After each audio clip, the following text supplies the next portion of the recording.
Hi guys అందరికీ welcome back to my channel honey బంగారం 37. ఈరోజు మేమైతే కొత్తగా నిర్మించిన స్వర్ణగిరి టెంపుల్కి అయితే వెళ్ళాము. మేమైతే చాలా బాగా ఎంజాయ్ చేసాము.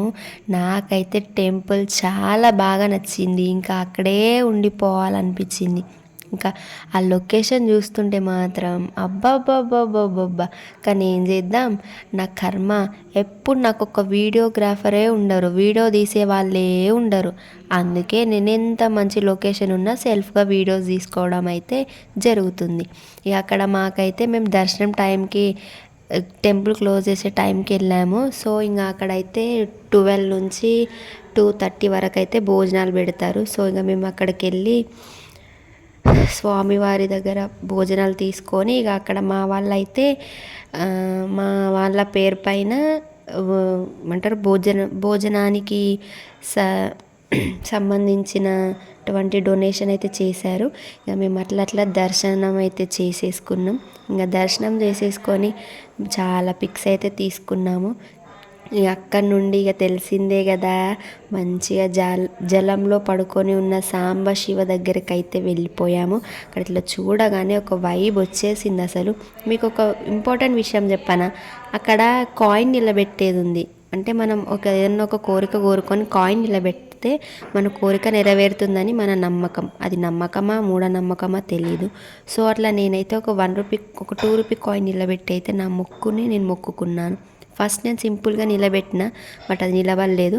జస్ట్ ఇట్లా కోరుకుంటూనే ఉన్నాను, అట్లా నిలబెట్టిన, అది నిలబడుతూనే ఉంది.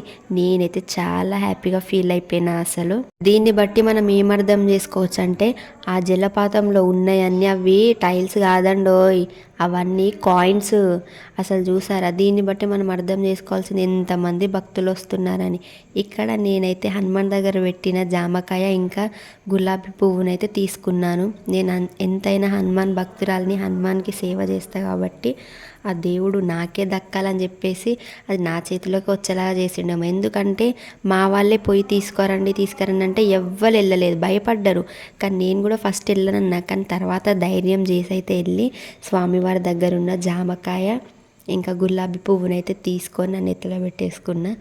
ఇంకా సాంబశివుణ్ణి చూడగానే నా మనసంతా ప్రశాంతంగా అనిపించింది. ఇంకా అట్లనే ఇంకా పైకి వెళ్ళి పైనుండి కూడా సాంబశివుణ్ణి చూసేసి ఆ చుట్టూ అంతా తిరిగేసి అక్కడ లొకేషన్ అయితే మంచిగా చూసేసాం. మా సన్నిగాడు జంపింగ్ చేద్దామంటే వాళ్ళ అమ్మ అస్సలు చెయ్యనివ్వట్లేదు.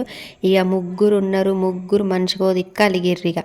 ఇక అట్లనే మెల్లగా ఇంటికైతే స్టార్ట్ అయిపోయినాము. వీళ్ళు గ్రూప్ ఫోటో దిగుదామన్నా కూడా అస్సలు రాలేదు. దిగినాము, కానీ మళ్ళీ వేరే దగ్గర దిగుదామని అంటే వీళ్ళు రాలేదు. ఎందుకంటే జంపింగ్ చేయించలేదు అనేసి ఆ గొడవాడు అలిగి అట్లా పోతాడు. ఇక మా చెల్లె అలిగి ఇక ఆమె దారిలో ఆమె పోతుంది. ఐస్ క్రీమ్ తినండి అన్నా కూడా మేము తినమన్నారు. అంతగానం అలిగిర్రు ఆ జంపింగ్ చేసే దానికోసం.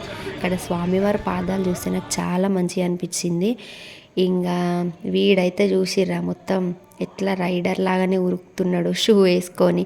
అస్సలు మా మాట అయితే వినట్లేదు.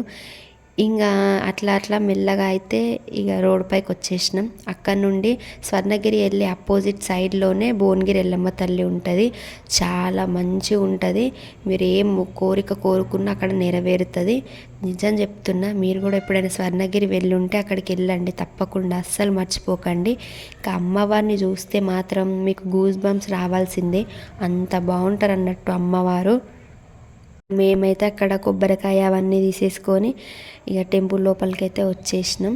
అమ్మవారు చూసిర్రు ఎంత నిండుగా ఎంత బాగున్నారో. నాకైతే ఆమె ఉంది కదా లోపల, నాకు అక్కడ కూర్చొని నేను కూడా అట్లా సేవ చేస్తే బాగుండని అనిపించింది తెలుసా. అంత బాగుంది అమ్మవారు. ఫస్ట్ అమ్మవారు ఇక్కడ వెలిసిరంట, అక్కడ ఆమె కూర్చున్న దగ్గర వెలిసిరంట, తర్వాత పక్కకి ఇట్లా కట్టిరంట. చూశారు ఎన్ని ముడుపులు కట్టారో చాలామంది. అంత మంచిగా జరుగుతుంది. అమ్మవారి దగ్గరకు వస్తే ఖచ్చితంగా కోరుకున్నది నెరవేరుతుంది. మీరు కూడా స్వర్ణగిరి వెళ్ళినప్పుడు ఖచ్చితంగా విజిట్ అవ్వండి. ఇక ఇక్కడ నేనైతే నా మొక్కులన్నీ మొక్కేసుకొని ఇక్కడ బయట అయితే నేను కొబ్బరికాయ కొట్టేస్తున్నాను. అయితే ఇక్కడ ఏం జరిగిందంటే, నెక్స్ట్ మేము వెళ్ళింది మండే, నెక్స్ట్ డే ట్యూస్డే కాబట్టి ఎల్లమ్మ తల్లి అంటే మంగళవారమే పూజిస్తారు బాగా మంచిగా, కాబట్టి అక్కడ అంతా క్లీన్ చేస్తున్నారు. అయితే నేను అక్కడ కొబ్బరికాయ కొట్టుకుంటూ పూజ చేస్తుంటేనే అక్కడ ఒక అతను ఏం చేసిండు, వాటర్ పడుతున్నాడు, నా మీద పడేలానే పడుతున్నాడు. ఆయన కావాలని చేసిండా అనుకోకుండా చేసిండా నాకు తెలీదు, నా మీద పడ్డాయి. నేను డైరెక్ట్ అనేసిన, ఆగొచ్చు కదా కొంచెం, ఆగుతలేదా అని అనేసిన. నాకన్నా పెద్దోడే, బట్ అయినా ఎంత కోపం వస్తుంది అట్లా వేసేటప్పుడు, ఎవరైనా అట్లా వేస్తే.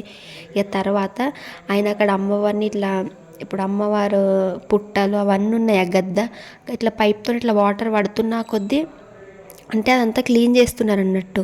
నేను కూడా సేవ చేస్తాను, నాకు కూడా ఒకసారి పైప్ ఇవ్వవా, నేను కూడా కొంచెం అట్లా కడుగుతానంటే అతను నాకు ఇవ్వలేదు. అదే కోపం మీద నేనెందుకు ఇవ్వాలి, నేను ఇయ్యను అన్నాడు. సరేలే ఎవ్వరు పాపం వాళ్ళది అంత అమ్మవారే చూసుకుంటారు అనుకున్నా, ఇంకా వదిలేసిన. ఈ అక్కడ నుండి మెల్లమెల్ల పక్కనే బస్ స్టాండ్ ఉంటుంది, ఇంకా అక్కడికి వచ్చేసి అక్కడ నుండి భువనగిరికి వెళ్ళాం. If you like this video, do like, share and subscribe.